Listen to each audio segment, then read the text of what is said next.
and welcome and give her lots of love. It's Clara the Brún, everybody!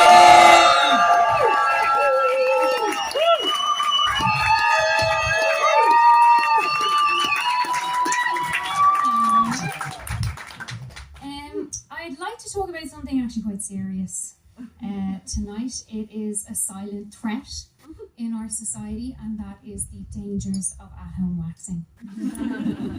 I'm going to tell you a somewhat traumatic story about something that happened to me, and I want to share it to try and prevent future victims from being claimed by this phenomena.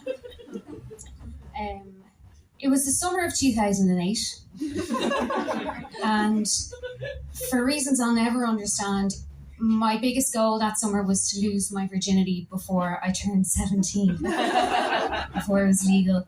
I don't know why that was my only goal. I think it was because I had vastly underperformed in the junior cert. So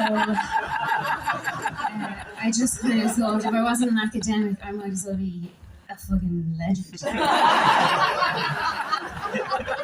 And it had almost happened. It had almost happened a few weeks before at a house party with a lovely but very, very drunk gentleman who, I guess you could say, couldn't find the entry point. It's kind of awkward to explain, but it was sort of this sort of thing. Well, not that loud. Like that sort of thing. It's kind of like, you know, when you're getting frisked in an airport, but with a penis. And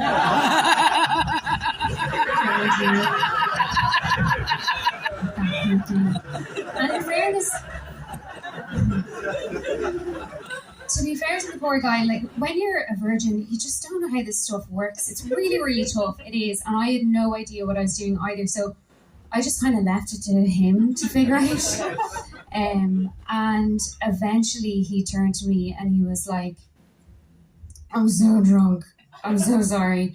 You're going to have to help me, Evelyn." No. Which was weird because my name's Clara. So he was way off. It was at that point I decided to maybe give it a miss. So I got up, went home. No explanations, no goodbyes, left the poor guy there, and I felt so bad for him because he never saw Evelyn again. Poor guy. But I still had my shot to lose my virginity. I was going to Valdelobo with my friend's family that summer, so it was before my birthday, so I'd still had a chance to lose my virginity. But I kind of decided I didn't want to strike out again, so I just wanted to make absolutely sure. So I thought it might be time to maybe wax down there, sort that situation out. So I went to Boots, got a pot of wax, got strips, and basically the deal is you heat up the wax, you put on the wax, you put the strips on the wax before it dries, and then you rip it off. Now, the thing about at-home waxing, especially if it's your first time, and here's just a bit of advice: start at the front, start at the top. That way you can see what you're doing. Not only that, but by the time you get around to the crevices, the difficult areas, it's like muscle memory at that stage. You know what you're doing, so it's fine. That's what smart people do. I didn't do that. I went straight for my ass crack. I just lobbed it in there like it was butter in a breakfast roll during rush hour in a day. And I was in my room, sitting on the floor, kind of side saddle because I'm a lady. And with one hand, I was holding my arse ajar, and with the other hand, I was just kind of reaching for the wax strip to put it on. And you know that feeling when you leave your house and you realise that you've forgotten your keys at the exact moment that the door slams shut behind you?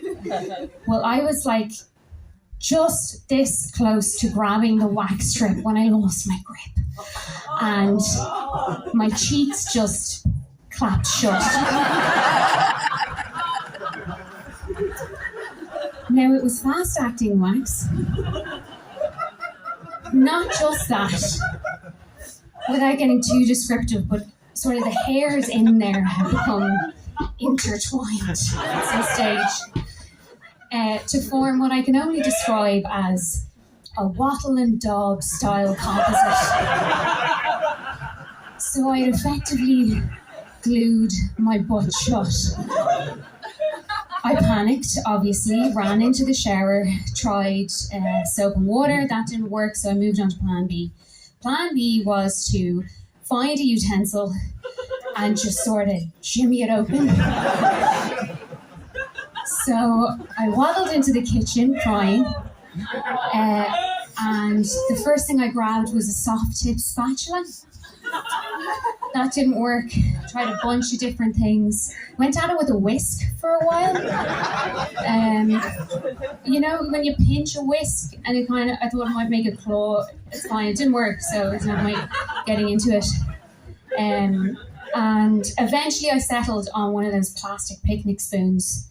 So I had a bit of luck with that. I got about maybe a quarter of the way down my crack before the spoon snapped in half. And then I had to spend another 45 minutes fishing the top half of the spoon out with the bottom half of the spoon. So I was in a desperate situation, quite a pickle. So I moved on to Plan C. Plan C was to try and re-melt the wax so I could scrape it off and, you know, separate freedom. So I got a hairdryer and I propped it up in a shoe in my room and I put it on full blast, and then I just sort of bent over in front of it and waited. And eventually I was able to scrape it off. It wasn't an efficient operation by any means. I'd say it took about 3 hours from when I first scrubbed in to when I finally separated the conjoined cheeks. But I got there in the end, and you'll all be delighted to hear that I did lose my virginity.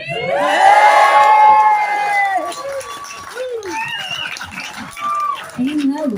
Yes, I achieved my dreams, and I lost my virginity on that holiday with another virgin, which is great because he had never done or experienced anything before, which means he didn't question it when he found the second half of that spoon down there.